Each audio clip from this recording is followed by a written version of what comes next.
Myntri Rangbahduh ke Jylla ukan rat ke sangma hak arpusa tarik urisau layo ban pelat pat ba ka we ka kot bala ai kerteng value most come alive ya ka bala thodi Thomas menam parampil I balongi Archbishop bala shong thadno na ka Goa hati Archdiocese ka phang jokate ka kot kalong ru halor jaka rukom sinshar khadar bat ka rukom long jaka imlang salang jaka than shatei lam mingi ya ka program layo ban penlong ha Mary Help of Christians Cathedral Shillong Hakajing dan lang Archbishop Victor Lungdo jangka Shillong Archdiocese, baru Reverend W. Kongwir, ubalong ru moderator jangka KGP Assembly, rengkat baru Professor Dr. David Imle, ubaderu chairman barim ke UPSC.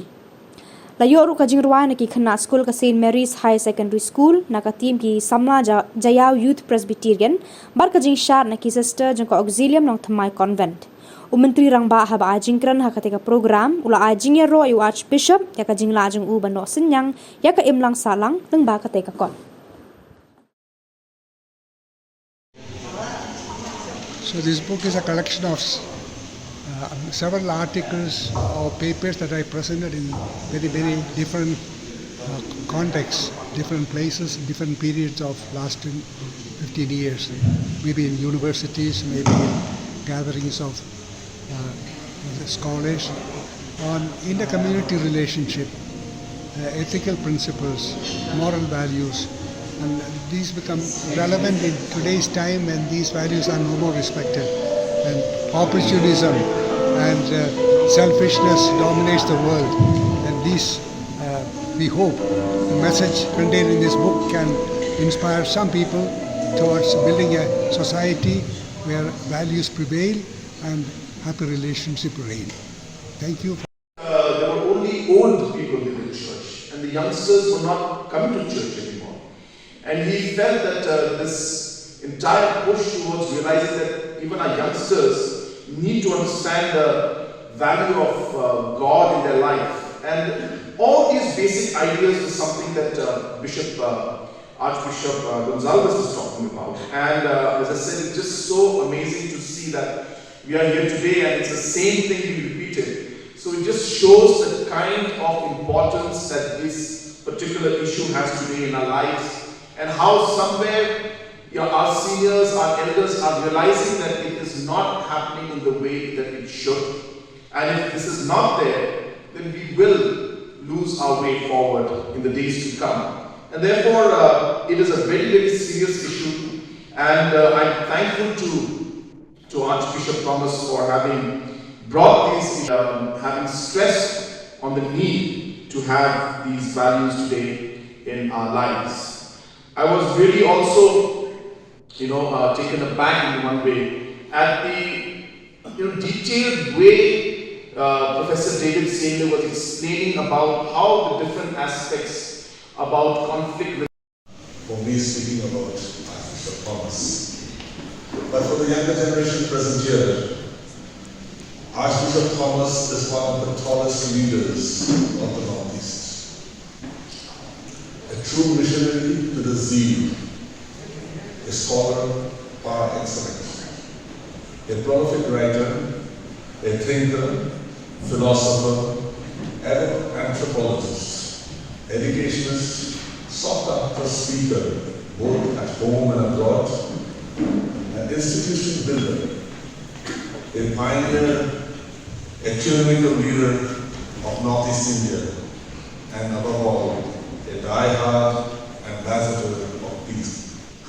In a short sentence, I would like to define him. He is a colossal, multifaceted genius, and we are blessed to be in his presence.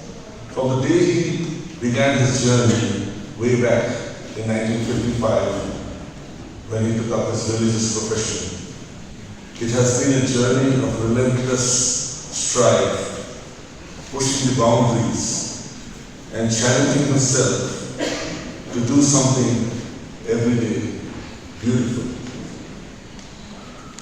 When I recollect Archbishop's journey, I remember the famous quote of William Carey: expect great things from God, attempt great things.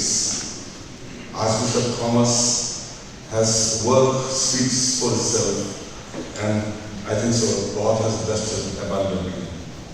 His different assignments challenge him to do something new and better every time.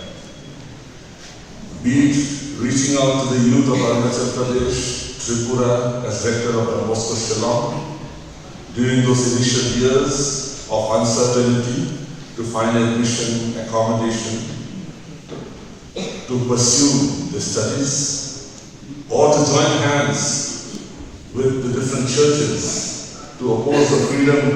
Professor David Simdi, Mr. Andrew, Mr. Bertasius Shillong, Father Thomas Manchedi, and then also Father Correcus, all other distinguished guests, brothers, fathers, students, and my dear friends. It is a special privilege, and it gives me great joy as well to be invited to say a few words on the occasion of the public release of the book by News Must Come Alive by Archbishop Emeritus Thomas Menamparampil. Archbishop's interests as shown in his writing are so varied: spirituality, culture, social responsibility, peacemaking, in short, everything that makes a person totally alive, fully human, and truly divine. Sculptor's ideas are synthesized and unified by his deep religious experience and by a passionate desire to share them with others. They are formulated with a clear focus, originality, and creativity. He has thus broadened the horizons, widened the perspectives, and shaped by the vision of people in all walks of life.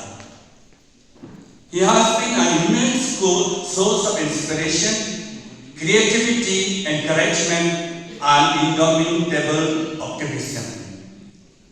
In an earlier publication, attempt the impossible and challenge his fellow believers, co-workers, not to limit to human spirit and possibilities, but rather to go beyond, expand the vision in an attempt to build a vibrant church and a just and violence-free society.